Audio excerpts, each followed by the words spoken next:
of a shot of winning. We can beat anybody in the world, and I think we're going to win next Sunday.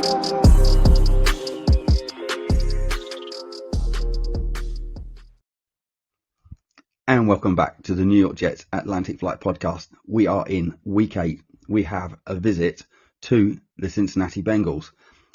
It's a tale of two woeful teams, although you probably might think that the Bengals are slightly better. We'll have a look into that and see what we think. But we're going to start, as we always do, with the IR report. And to discuss this, Ryan, Timmy and Andy. Timmy, you're going to kick this off with Sauce, who he was in concussion protocol. He didn't practice Wednesday. He didn't practice Thursday. Friday, as we're recording, it's still not out. It doesn't look hopeful, though, does it? Yeah, I think the expectation has to be that he's not going to be there, and we're going to see AZ Thomas come in. It's like a cut to the main artery for our secondary, to be honest with you, because we're going to be up against an offense here who put up 249 yards last week against the Steelers and 33 points. And Joe Flacco, I think, threw the ball something like 47 times in the game. So, it's an air raid offense. We need our secondary to be showing up and to be missing our marquee player who was only targeted once last week. When we're up against an offense that has so many weapons in the passing game. Last week, just as an example, Higgins had 96 yards, 6 for 10 and a touchdown. Jamar Chase was 16 for 23 targets last week for 161 yards and a touchdown. We wanted Sauce to be shutting him down. And then there were a couple of other players picking up 50-odd yards. So, air raid offense, we're just really hoping for our secondary to be healthy this week. Sauce is a major loss. Look, we all like AZ Thomas. It's going to be interesting to see what he can do this week. But it's a real issue for us, I suppose, to be missing Sauce this week, of all weeks, against an offense that is just, starting to heat up with Flacco there. And I'm sure Flacco will have no love lost for the Jets either. So I just think that this is going to be a shootout. For us, the last two games, our defense has really shown up, conceding 13 points per game. And we were talking about it before we went on air. You almost need to look at our defense for the last 2 weeks in isolation compared to the rest of the season. And, we did a pretty good job the last 2 weeks. So it's a pity to have such a key player missing when you've got such talent coming up against you from a passing perspective. Yeah, I think it's going to be all hands on deck, isn't it, for our secondary? As you've rightly pointed out, it was a little bit of a shootout, two uncles going at it. Michael Carter is also back. I wasn't expecting to see him again, but I think with Sauce going out, I think there's a good chance we see Michael Carter making an appearance as well. Andy, so Sauce Gardner out. What are the ramifications? Because we've got to somehow corral Jamar Chase. How do you do it without Sauce? Yeah, and that's one of the most disappointing things about this week. I think heading into this week, looking at how the Jets and the Bengals match up against each other, I was weirdly optimistic that this was actually a game the Jets might be able to win. But I think it all relied on Sauce being able to lock Jamar Chase down. I mean, obviously they've got more weapons in that offense and they'll always find a way to get it to someone. But I just, like Timmy's already said, we all like the what AZ Thomas might be in the future, and Stevens has shown a little bit more, but there's no one who you can put on Jamar Chase and say just lock him down for this game. And what the Bengals do really well is move Chase around the formation, and so they're going to move him around, wait to see if the Jets adjust. And I've just got nightmares about him matching up against Jamie and Sherwood for the entire game and just picking us off. So yeah, it's a huge one. Obviously getting Quincy back, getting Michael Carter back. Carter's really good in the slot against faster receivers. So maybe the Jets can do something smart, but I'm not particularly hopeful. I think there's a really good chance that we might see something like 3 high safeties being played. We've certainly got the personnel to do that. Obviously, you'd have to elevate players that you don't really want to see back on the field like Tony Adams. But when you look at what the Cincinnati Bengals are running, Ryan, I'll come to you with this one. On the other side of the field, you've got some guy called T. Higgins, and even this Andre I keep slaughtering his name. Andre Losivas. He looked really good against. Yeah, he looked really good against Pittsburgh last week. I watched this thing live, couldn't sleep, and it was probably the best game I've seen this season. But all three of them, you have to say, it's going to be a nightmare if it goes wrong for us. It goes beyond those guys as well. So like T Higgins was touted a couple of years ago as being the best wide receiver 2 in the league, borderline wide receiver 1, and you can't dispute that, if I'm honest. The thing is, Yoshavas is good as well. He's going to be a threat, but they've got more outside of that. Noah Fant is an experienced tight end in this league.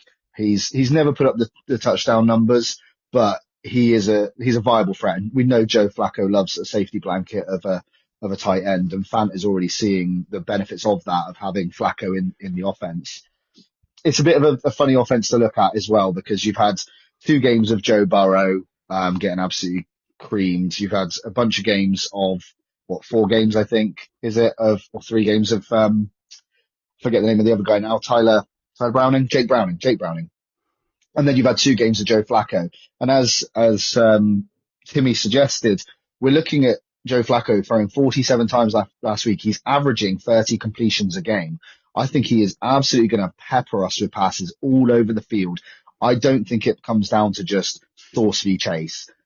Admittedly, that would have been helpful. That would have been helpful to know we've got our number 1 corner against their number 1 receiver, and there was probably a good chance of him keeping him quiet.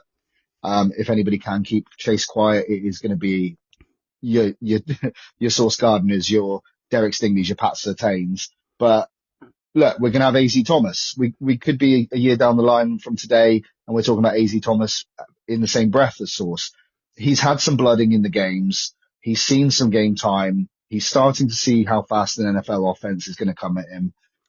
This is going to be a hell of a test for him, but there are threats all over this field for us. I'm less worried about the run game, but missing Sauce one-on-one v Chase, it's going to be a factor. But this defense is different to what we saw 3 weeks ago, and that's the reality. We have to put some faith that they're going to be able to scheme up against one of the, probably, as Timmy described again, an air raid offense that is just going to be littered at us, and we just need to be strong all over the secondary. Yeah. We're talking wide receivers. So while we're talking wide receivers, we have to bring up the loss of Garrett Wilson. So he's got a knee problem, hyperextension, I think that he's got. He didn't practice Wednesday, didn't practice Thursday. All intents and purposes, he's not going to be playing. Ryan, I'll come back to you on this one. How much of a loss is it? How much of a loss is it going to be? Stupidest question ever. Massive loss.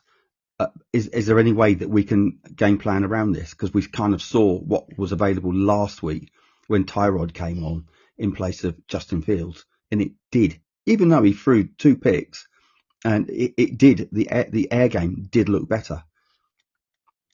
The thing is, we saw last week that Garrett Wilson was a big loss. We knew that anyway.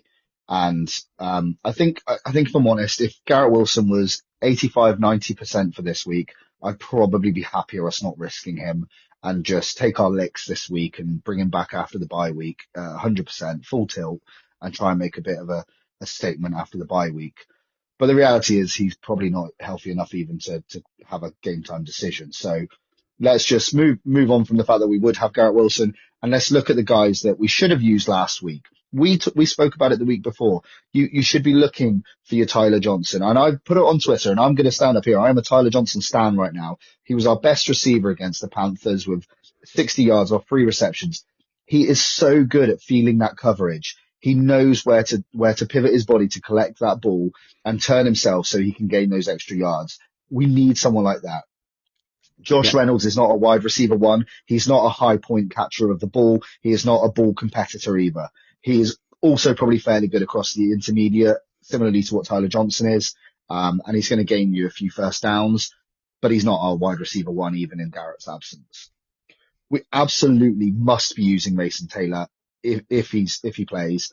If not, we've got to be using a Jelani Woods, a Jeremy Rucker, anybody that can kind of bully the ball a little bit across the 5 to 15 yards of reception. And we've been talking about this for the longest time since he was drafted. Breece Hall in the passing game. We have, this is the most irritating thing. We have options that we can use if someone can throw a ball. But the issue we have had is that we've had a QB that can't throw the ball, but has a cannon on him to throw a deep ball. And then in the last game, we pivoted to Tyrod, who can throw a ball, but obviously doesn't have the strength to throw a deep ball. So look, let's work in that 10 yards to 30 yards range.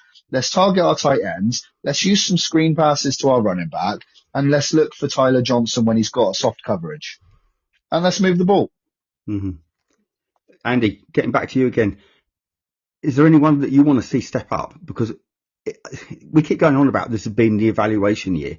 There's no point in keep trotting out the same guys if they're not going to do the job. We keep saying on the practice squad there are players that we'd like to see come up.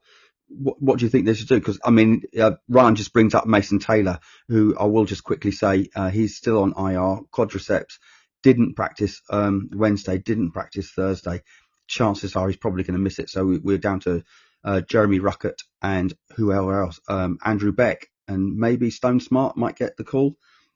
What do we do with our receiving threat? Also, Breece Hall, he only had 3 receptions last week. So is that likely that we end up going to the running backs as well? Just to say Mason isn't on IR, he's just did not practice. Oh, he's on. Oh, right. Okay. Beg your pardon. Andy? Yeah, I think you and Ryan have pretty much covered the majority of it, because we know that when Tyrod came in last week that he was much better at distributing the ball than Fields was when he was on the field, and you started to see people like Tyler Johnson get the ball, Mason Taylor get the ball. And I think the missing piece for that is Breece Hall, because he's the one that is going to unlock the kind of offense that we thought we were going to get with the Jets before the season started, which was lots of heavy personnel runs that kind of link off to more RPO, more play action, and really take advantage of a Bengals defense that has struggled in run coverage this year, which means that they're going to have to dedicate more and more guys to try and stop the run, which will open up things off the play action pass. And I think if you're not using Breece Hall in the pass game against the Bengals, it's absolutely rotten, and it's something that is it's indefensible, really. And I think it's something that Engstrand has to do in this game. Yeah. Timmy, have you got anything else that you can add to this wide receiver room? Well, just receiving in general, the tight ends, running backs. So Tanner Engstrand came out, I think yesterday, and said how confident he's never felt more confident. I think it's time for him to show up and let us see that, right? So looking at this Bengals defense, they're bleeding points per game, right? They're averaging, I think, over 30 points per game. I have my notes here somewhere. I think it's something like that, right? So we're going to have to be, putting up those kind of numbers against them to be in a shootout with them, because they're going to be looking to put up those kind of numbers against us. Like, we need a varied offense this week. If we're just trying to pass the ball, I just don't think it's enough. I think everybody's just said it. We've been screaming for Breece to be utilised in the pass game. Last week, the 2 things we said on offense that were must-haves were usage of Mason Taylor, with Garrett being out last week, and Breece Hall. And they combined for 5 receptions, which is just not it. This week, he just needs to really have a varied offense. Let's see if he can step up to the plate. It's about time, to be honest. The last 2 weeks, conceding 13 points per game, we should be winning those 2 games. Our defense stepped up. They've made the changes. It's time for him to let us see if he's able to be an offensive coordinator in this league or not. So for me, last week, the Bengals gave up 147 yards on the ground to the Steelers. And that's good enough for being, if you look at league average, the 3rd worst in the league. So they're leaky all over the place. And for me, I think it's important we get our run game going as well as the passing game, because we need to keep our offense on the field. Because if Joe Flacco is coming up and he's lighting it up, we just want to be able to slow the game down and suit ourselves and try and keep it low scoring, because I just don't think that we have the potency on offense to be scoring over 30 points a game. And that's what you're going to need to do if he's lighting it up. So I just think we need to take control of the game, show that we have a bit of professionalism, a bit of strategy about us, slow the game down, utilize the two running backs in the run game, just as the two boys just said, a few screen passes, varied offense, get the tight ends involved, and like we know we're going to be missing Garrett. Tyler Johnson has to be involved, but we don't have as many options, we'll say, at the moment in the passing game. So I just think we need to play, run the ball, pass the ball, vary it up a little bit, and we just haven't been good at doing that in any week past week one. To be honest with you, I remember the first drive, week one, we smashed the Steelers in the mouth, and I just haven't really seen that happen since then.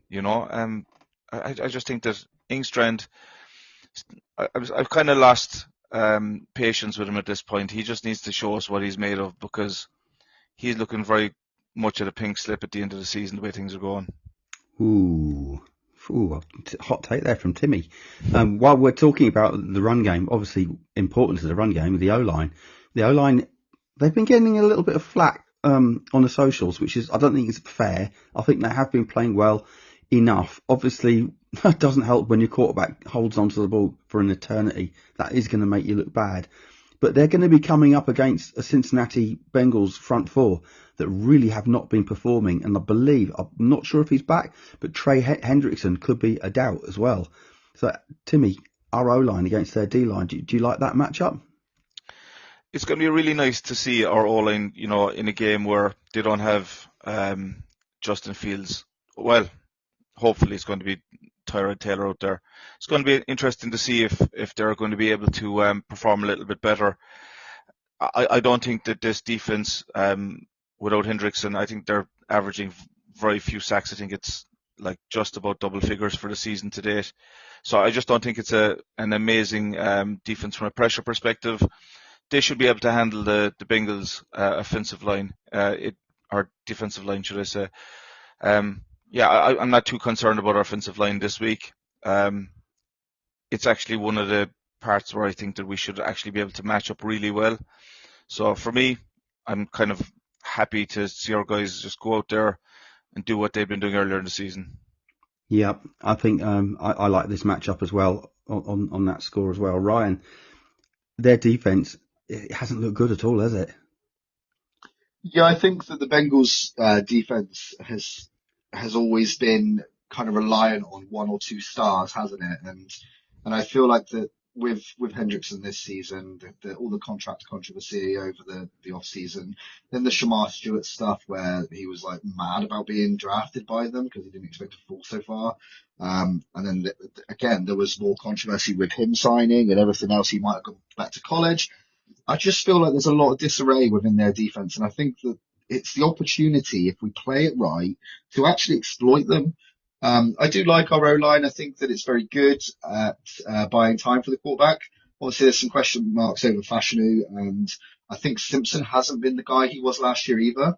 And I don't know whether that's just maybe that Simpson and Fashanu aren't quite working as well together this year or something. Who knows? But a big thing that we need to make sure that we're doing against this defense is that we are, and this is such a cliche, but we're taking what we're given.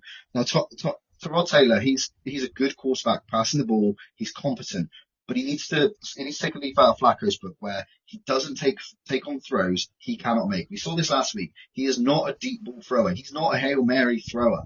He is not Aaron Rodgers. He can throw a 30, 40-yard ball without problem. He tends to float the ball a little bit, Tyrod, which I don't like as much. But you know what? If he's taken that 3 seconds, which we know he will, just pick the right pass, pick the easy completion, whatever that is. And if we can pick them off quickly enough, 3, 4, 5 yards at a time, let's kill them. Death by 1,000 cuts. Don't care how it goes. Just take those easy wins and let's just move the ball. Because I can tell you now, that Bengals defense, if we score a touchdown on them in the first quarter, and they're the first team to actually properly conceded a touchdown to us in 6 weeks, that's not garbage time, there'll be some panic amongst those ranks, and they fully have the egos amongst them to eat themselves alive. Yeah, it's going to be an interesting situation. I want to get to the cornerbacks that they're going to be trotting out. Some really interesting stats coming out for week 7. The Bengals are actually ranked 30th against the pass. They're giving up an average of 257.1 yards per game and 17 touchdowns. That is pretty bad. Into comparison, the Jets are ranked 9th. I know that you're probably hard of hearing. Yep, we're ranked 9th when we're giving up on average 197.1 with 13 touchdowns allowed.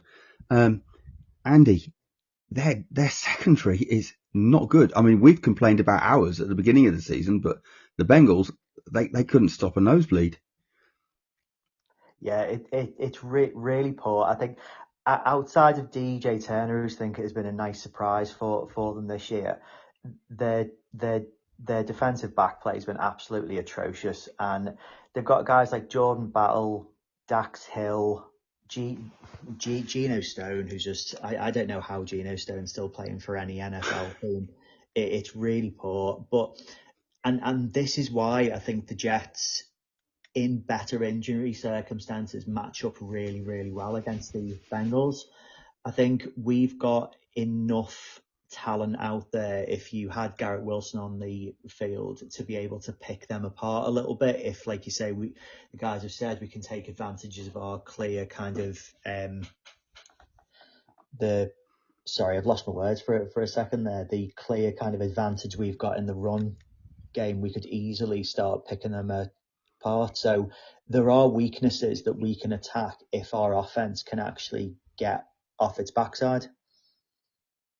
Yeah. Timmy, I'll come to you on the secondary as well. Thanks for that, Andy. Do you think we're going to run out more? Because this is going to be, we touched on this before, Flacco's going to be probably dropping back 35 plus times in this game. So it's going to be a kind of as we said, it's kind of an air raid offense. We're going to need more secondary out there than we will linebackers, for example. So we might even be going just with one linebacker at times. Do you think that's something we might see? So from a Jets point of view, when you were talking, are you talking about the Jets secondary, Gus, is it? Yeah, sorry, yeah. Yeah. So I thought it was really interesting that you were talking about playing 3 safeties a while ago. And you know, that's something that would have really interested me if Sauce had been playing, and we could potentially move Stevens back into safety as well, and brought AZ into his position. It's going to be a tough game to scheme for without Sauce back there. Is the concern. Like, you're looking at bringing in personnel, as you said, that we didn't really want to see back, unfortunately. So it's going to be interesting to see what they do. I just think that they're going to keep it simple. I think that they're going to slot AZ in probably as the second guy. I'd be very worried, I suppose, about our linebackers. To your point, like, we know Kiko is not a coverage guy. Noah Fant, if they match him up against him, is going to do really well. Also, as Ryan mentioned earlier, they moved Chase around as well. Put Chase on Kiko in particular. I'd be very concerned about that as well. So we're just a different secondary without Sauce there, because, like I said last week, he was targeted once. He broke up the ball. So you're closing off one part of the field, which takes a bit of pressure off everybody else. And this is a week where they're just going to be hammering us, I feel, with passes. So just a shout out as well, the over under for Jamar Chase is 89 yards and for T Higgins is 55. Right. Two bets that if you're okay with betting against the Jets, that I would be advocating for you going for. I would also put anytime touchdown scorer. Yeah, exactly. So that's I suppose we kind of said everything about the secondary to that point, but like, just the Kiko thing I think was worth calling out in particular. It's an interesting week for Wilkes. We have, an OC, our head coach, who is a defensive guy. They're going to earn their money this week. Yeah. Ryan, we've talked off air about this, so I'll just bring it up again. Because Sauce is out, and I've mentioned it before, we might be starting 3 high safeties. Can you see a situation where, because we have got no Sauce, and Stevens has done all right. Let's not give credit where it's due. Stevens has done all right. But do you think there's going to be a situation where we end up either bracketing one or both of the receivers?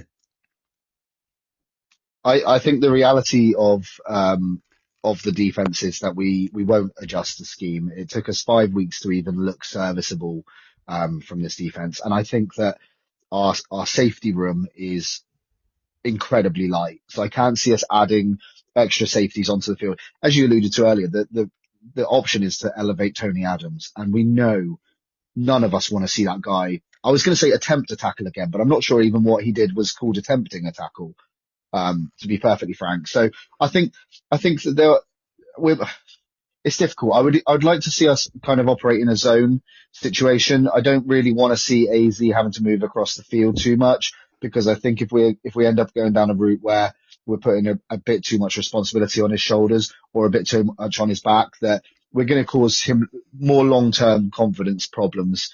And look, I think there's an option for a rotation amongst some of the cornerbacks. Brandon Stevens has looked better. I think he'll match up quite well with T. Higgins. I'd like to see that fairly regular. And I think that Jarvis Brownlee or MC2 should match up fairly well with Yoshavas, to be fair. I think that Brownlee's physical enough that Yoshavas will want to push back as well. I think there could be some fighting in amongst that. And then, and I think that we're going to see some okay matchups in the cornerbacks. It is the linebacker room that we're worried about. Kiko's looked way better the last couple of weeks, but that's from a running standpoint. I don't believe that we've got the coverage linebacker that we need in the room at the moment. And even with Quincy coming back, I don't think he adds to the coverage aspect. So that's where we're in danger. It's that middle of the field we're in danger. And I think that regardless of whether we go high safeties or whether we rotate the corners or we move them across the field following wide receivers, I think we're still going to be at risk there. So yeah, I'm struggling to see how we improve that linebacker room in a different way, if I'm honest. Yeah, definitely room for improvement.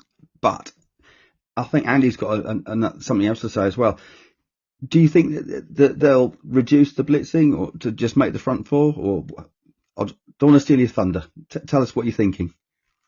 No, it was just a general question for everyone, to be honest. We're still one of the highest blitzing teams in the NFL at the moment. And given how much we're going to struggle in coverage in this game and how poor the offensive line is that we're going up against, I mean, we're supposed to have one of the best starting defensive lines going, but at the moment they're not getting pressure. So would you just leave the front four to get pressure against the statue that is Joe Flacco behind this awful line and just keep everyone else back in coverage for the rest of the game?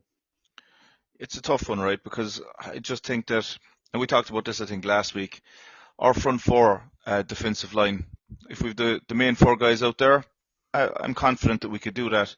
But as we start to rotate through the depth, we're lacking a lot of pass rush. And in fairness, we spoke last week, or there a while ago, about Flacco dropping back 47 pass attempts. He only got sacked twice. And I just, I think that Steelers defensive line is, miles ahead of ours. And if they could only manage to do that, he gets the ball out quick. He has the talent around him. I think the blitz could be our friend to some degree. I do think we're blitzing too much, but I think it's because we're talent bereft on the defensive line once we start to rotate players in and out. When we're talking about moving Stevens, by the way, to maybe cover the sauce position, it kind of reminded me of when Clemens came in to cover for JJ. Clemens looks much better now when he's not the main guy, and I think that Stevens looks much better now because he's not being asked to be the main guy, but I'd be worried to get toasted if that happens. Just to close that part out, I suppose. Yeah, Ryan. The trouble is, if Stevens gets toasted again, I fear that the fan base would turn on him again, and we'd pretty much be done with him. But in terms of the pressures from the front, well, we are one of the highest blitzing and one of the lowest pressures of a D line. And look, there's weeks where we haven't had JJ, so that's made a difference. I don't necessarily think I would reduce the blitzing, not dramatically anyway, but I think I'd change how we do it. If Quincy is back and he's full speed, I would blitz the absolute hell out of Quincy. He will terrify Flacco. And I think that those times when you're not necessarily using Quincy or you're using Quincy as a decoy blitzer, send Sherwood, send Brownlee.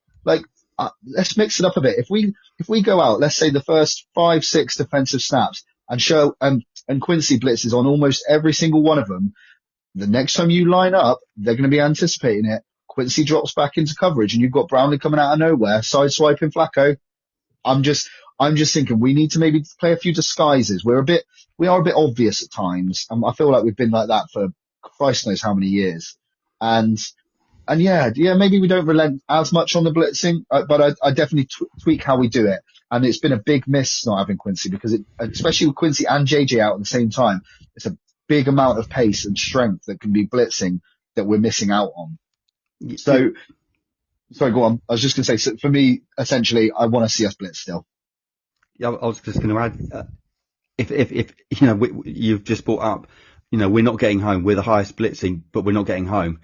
So this would be the game to actually be doing it with this offensive line. But as we've seen in previous weeks, we've played offensive lines that haven't been that good, and we just haven't been able to take advantage of, largely because, again, as you've said, Clemens has been playing and JJ's been out, but JJ's back. He's getting up to speed. He looked really good last week. He doesn't look like he's missed a step. It's telling that we're not even talking about Will McDonald. So we have talked about Flacco, the statue, but we haven't really mentioned Tyrod Taylor on the injury report this week. He had a knee problem, not quite sure what the knee problem was, hyperextension or something like that, but he's been limited in practice. Wednesday, he was limited in practice again on Thursday. Again, we haven't got the final report, but I would expect him to start. But if he isn't going to start, that throws up a massive question mark. Ryan, what would happen if Tyrod Taylor wasn't good to go? Would they throw Fields back in, or would they give your guy Brady Cook a go? They would throw back in Fields. It's kind of I think that's it. It's Tyrod or Fields at the moment. As much as I want to see what Cook can do, it's going to be too soon for him anyway. I think the reality is that Tyrod will still end up playing. And I think that, I mean, even Aaron Glenn put in his press conference, he's not going to reveal his starting QB yet. He doesn't want the Bengals to be able to game plan for us. The reality is the Bengals aren't worried about our quarterback situation. Let's be honest. Who is? Who in this league is worried about our quarterback situation? Admittedly, you're going to be happier if it's Fields out there because you know it's not going to be thrown beyond the sticks. Because I'm pretty sure I heard the other day, and it might have been on this great podcast, that he hasn't thrown a completion past the first down marker. So look, that's the difference. We know that if it's Fields, it's going to be negative passing yards, and we know if it's Tyrod, it's going to be interceptions, but we'll be excited about some passes. So that's the super negative take on this. Stifling a giggle. Sorry. What a choice. But I believe Tyrod will play, and I do believe that Tyrod does give us the better chance of winning. Something that really frustrates me is that we talk about this, and this is from the coaching staff too. We act as if Tyrod is like Joe Flacco, but he is mobile. He's not rapid, but he's jittery. He's twitchy. He's agile. We saw it when he first came into the game, at the start of the start of season or preseason, whichever it was, and we saw him have to do a little bit of darting about and juking some players and making a first down. And then he did it when he came in the game last week, and he made a couple of yards with a little bit of a stutter step and stuff. We don't have to design a run, but if it starts to break down, give him the impetus that he can go, gain 5 yards, drop to the ground, protect himself. But Tyrod gives us the better chance of winning, and I do believe that this knee injury, probably something for the 36-year-old to have a little bit of extra rest and recuperation after his first half of football in God knows how long. Competitive football, I should say. So yeah, for me, it's a bit of a red herring, that injury report with Tyrod. I think he plays. Right. So, Andy, if Tyrod, I keep calling him Tyrod, which isn't right. It's Tyrod. If Tyrod doesn't play, or for example goes down during the game, what's the situation there? Because we've seen Fields; he's absolutely shot to pieces. Oh, you had to say it, didn't you? You had to say, what if Taylor goes down? I mean, it's happened before. We've been the culprits of knocking Taylor, and I'm being safe and just calling him Taylor. We've been the culprits of knocking him out of games before. Was it Quincy Williams that destroyed his shoulder when we played the Giants a couple of years ago?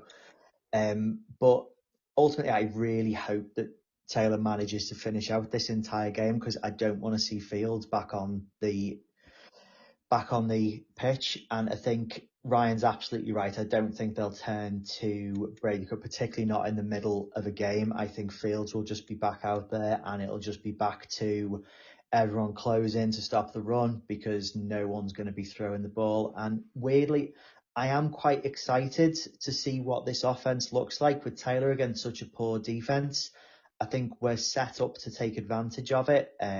So yeah, I really hope he does finish the game, because I think unfortunately when we saw him against the Panthers, he was already in a situation where he was having to come out to try and pass to win the game, because we were behind, and you saw our use of 12 personnel drop down. You saw the offense go a lot more pass heavy, just because we were desperate to try and get some points on the board. Yeah, I think you've pretty much nailed it. Timmy, anything else to add to the Taylor report? Just as they're talking about Taylor moving around a bit more, it's crazy to me that we're at this point, and we were so excited in the summer about Fields being dual threat, and he's been as much of a stone pony as anybody in the league. Let's be honest about it. There's been so little from him, and I know he came out and he said that he had a knee injury at one point, but just very disappointed with how it's all finished up with him. We had very high hopes, and he just hasn't performed for us at all. How much of it is on the OC or the scheme, we'll probably not find out in the immediate future. Maybe we will. Maybe if Taylor goes out there and he starts running design plays, and who knows. But it's just at this point, and I don't want to go on too much about it, but I'm disappointed with the way the Fields thing has finished up. If he's coming back into the game, I think that there'll be a big sigh from the crowd. Not the Cincinnati crowd could be happy, but it's a bit disappointing the way the whole thing is finished up with the Justin Fields experiment. Okay, guys, before we give our predictions, I've just got a question for all three of you. I'll come to all three of you with this. Are the Jets going to be trying to win this game, or is the tank fully on? Timmy, take this away. I think that we're going to be trying to win the game. I think that Aaron Glenn is going to be trying to win the game at least. I think that listening to the owner during the week, I think it was very obvious. He was saying, we don't have a quarterback, we need a quarterback. Look at all the teams who've climbed out of the despair that we find ourselves in, Buffalo being the best example. Now, they didn't pick first overall, but they picked the right quarterback.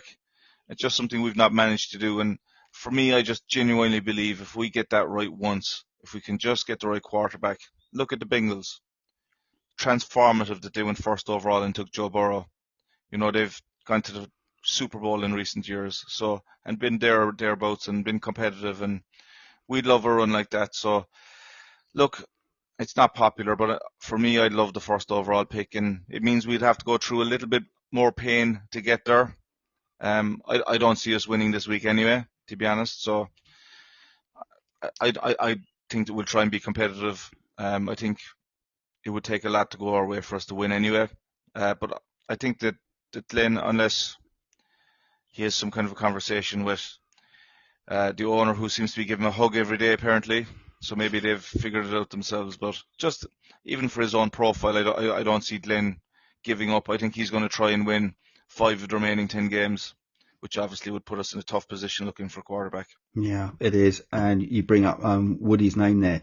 Woody, interestingly, in his 28 years, I think he's 28 years, but he's never ever had a number one pick. Ryan, is the tank on, or are we going to be trying to win this game?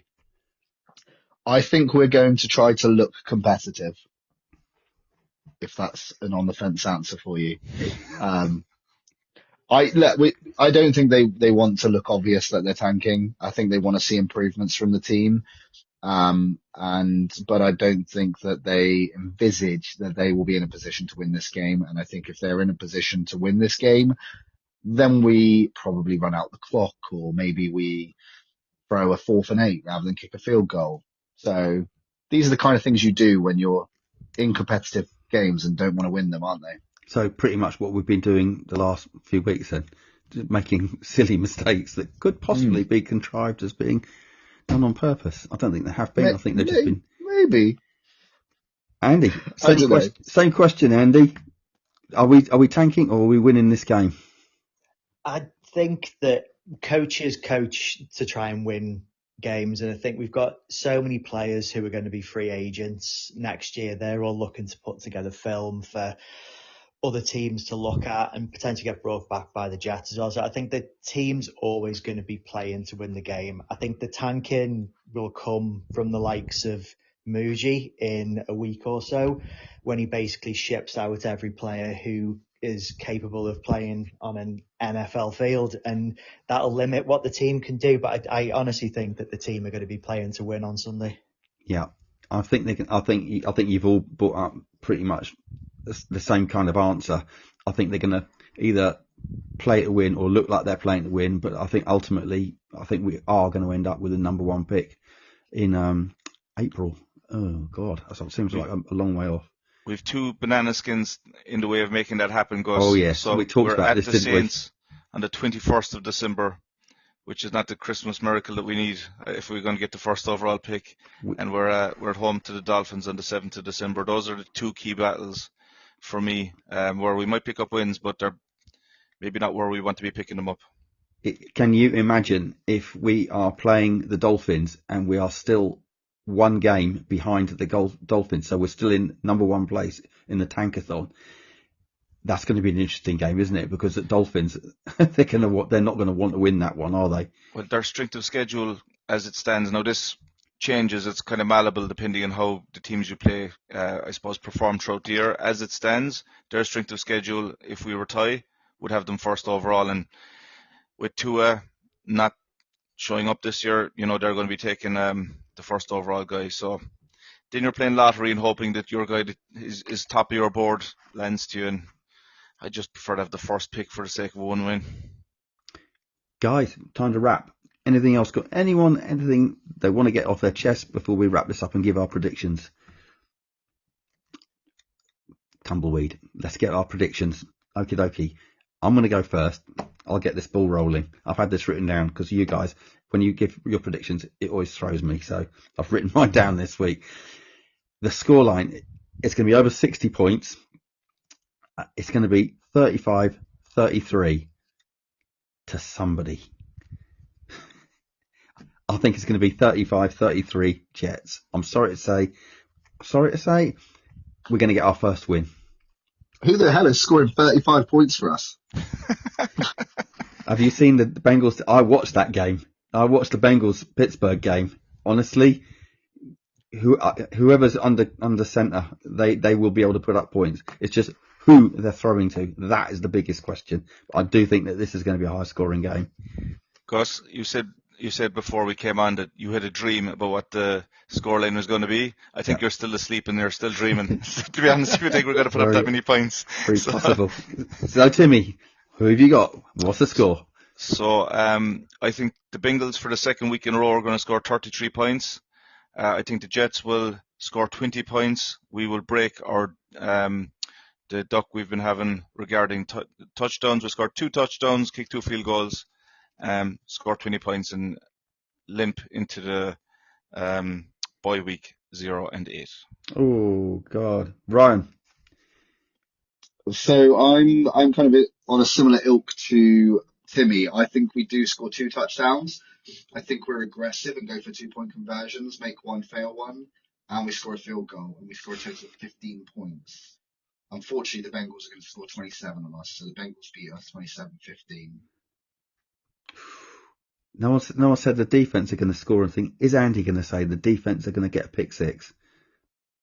I'd settle for an interception, to be perfectly honest. I'm not greedy enough to be asking for pick 6s. But I do think that the Jets win this one. Ooh.